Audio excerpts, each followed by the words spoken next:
Right, hello everyone. Welcome back to our trawl through of Dr. Dave Regis's Chess Tactics for Beginners.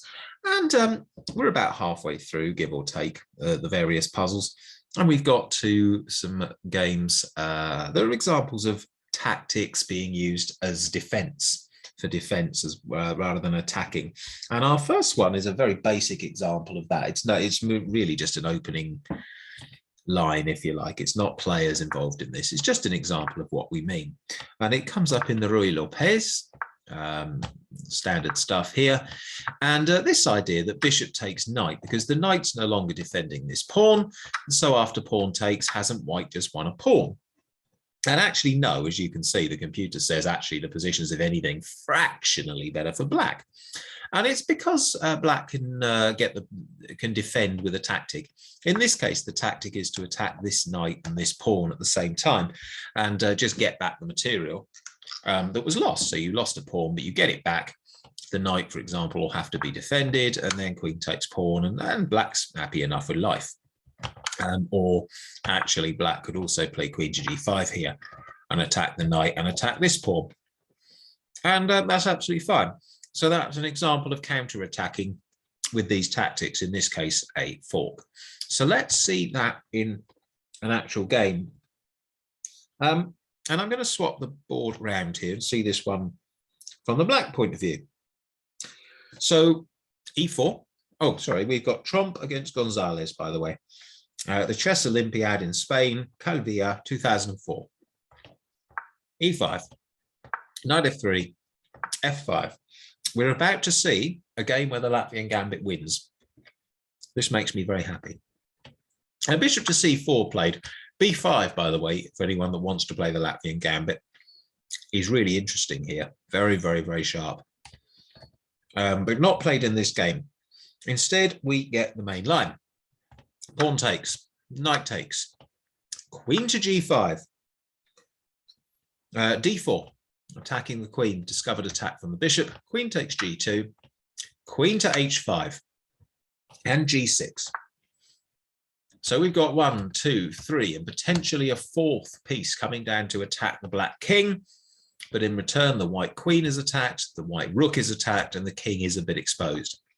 What on earth will happen? Well, the ice-cold calculating machine that is the computer engine just says it's near enough level.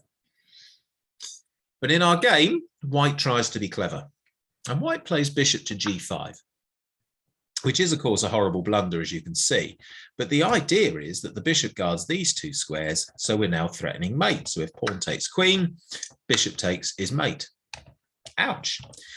But, of course, black doesn't have to play pawn takes queen. So if you want to see the defensive tactic that happens here, press pause. Otherwise, I'll carry on and show you in 3, 2, and 1. And the lovely move to play is bishop to b4 check. Now, of course, it's primacy of check. You have to deal with the threat. So let's say anything that white does, that you get the same response. But let's say c3 because it attacks the bishop.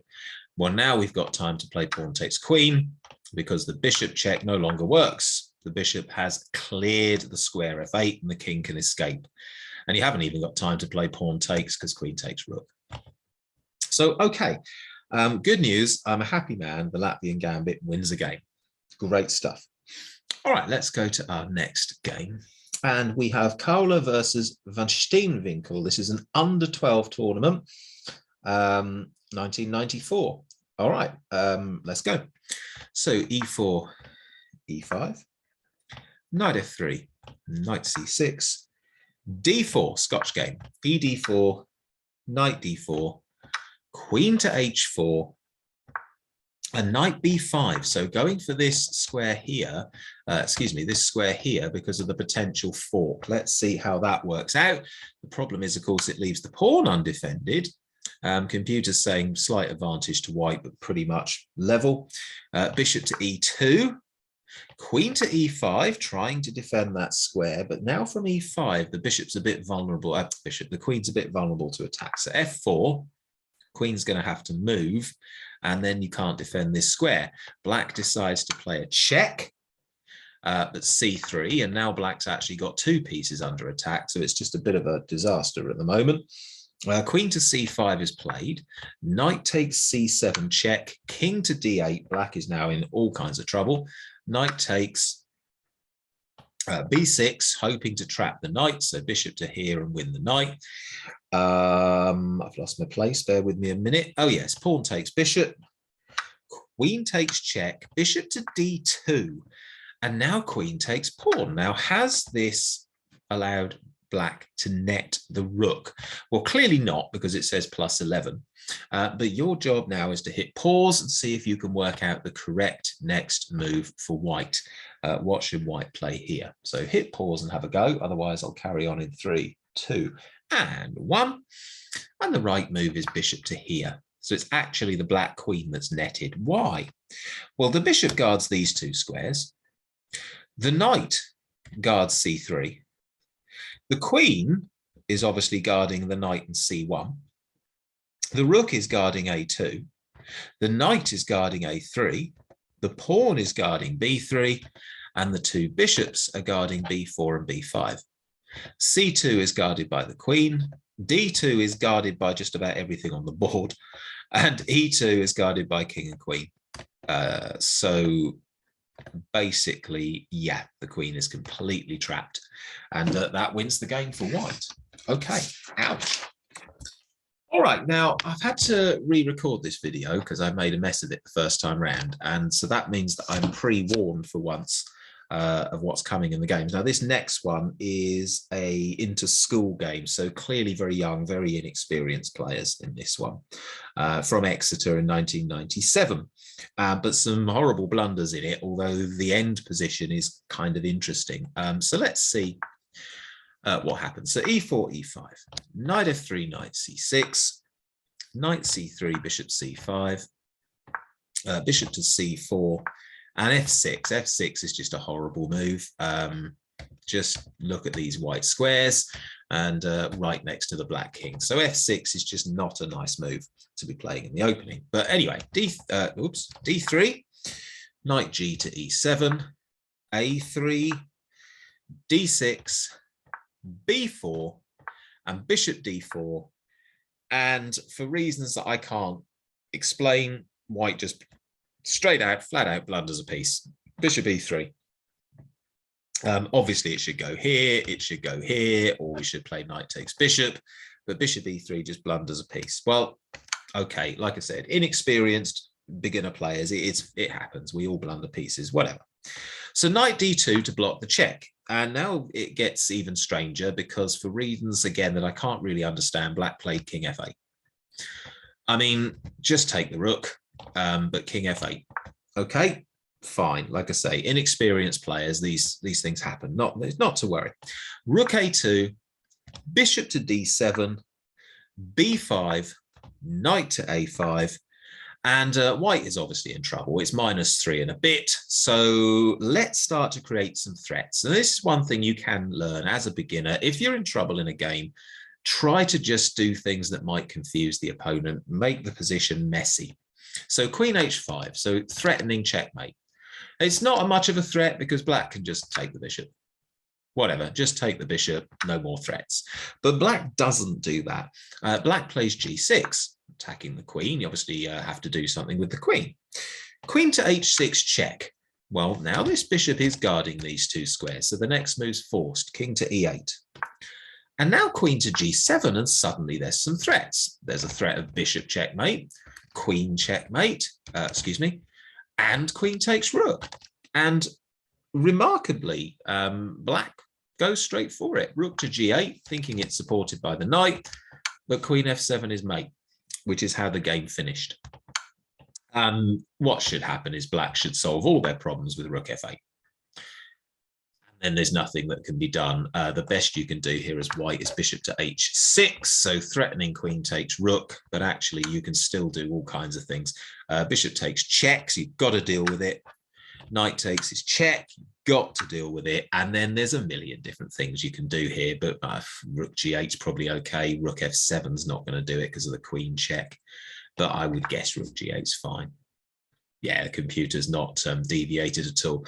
So yes, interesting that you can learn from this, that particularly at beginner level, but it's true for grandmasters as well, actually, is that when you've messed up a position and you're losing, make it as complicated as you can, just threaten stuff, cause difficulties, try and mess it up, because you never know when your opponent might mess it up in return and give it back to you.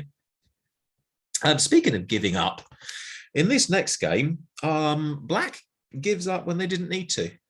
So let's have a look. So we've got Holzer against Hohlfeld, Bundesliga 2, so sort of German chess league division 2, 1983. E4, E5, knight F3, knight C6, D4, E takes D4, bishop to C4, bishop to E7, C3, D takes C3, and queen D5. Oops, not queen D4, queen D5. And Black resigned. Actually saw this queen bishop battery at F7 and just resigned. Thought the game was over. The game isn't over. If you want to see what Black can do to save the game here, you can see there is a possibility because the computer's saying it's near enough level. Well, if you want to work it out, press pause. Otherwise, we'll carry on in 3, 2, and 1. And knight H6 defends the pawn.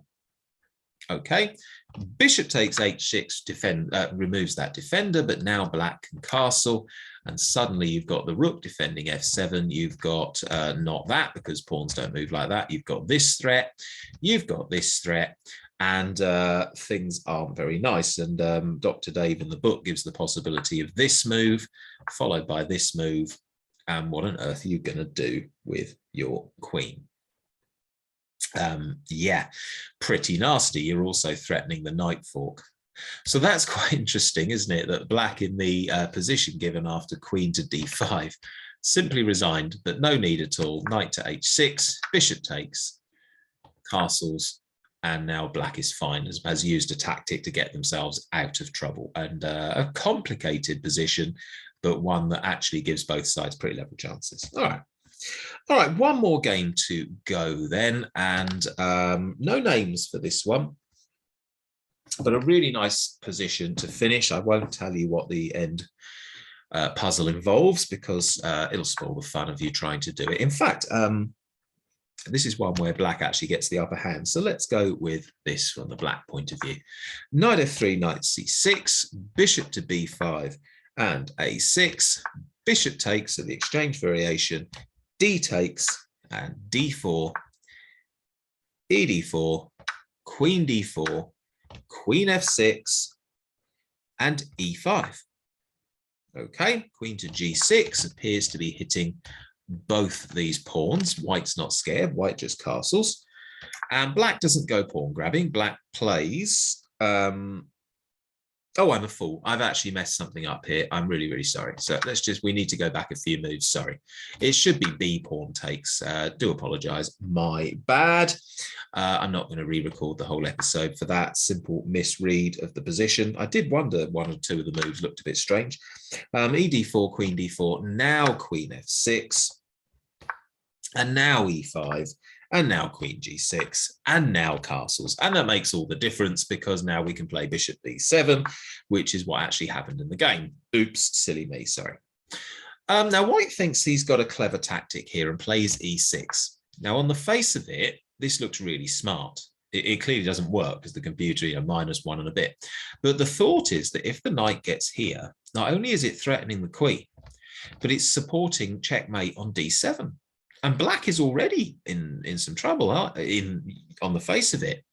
So why is the computer saying Black's winning? Well, let's have a look. Pawn takes, knight to E5. Okay, fine. And this looks horrible, doesn't it? Here we go. We've got our attack on the queen. You can't play queen to F7 because the knight is going to take. And how are you going to save the queen and defend against this checkmate threat? Well, okay. You can, and now my challenge for you is simple enough. What is the correct move here for Black that turns this seemingly horrible position into a -3, into a winning position for Black? Press pause if you want to find it. It's quite a tricky one. Otherwise, we carry on in 3, 2, and 1.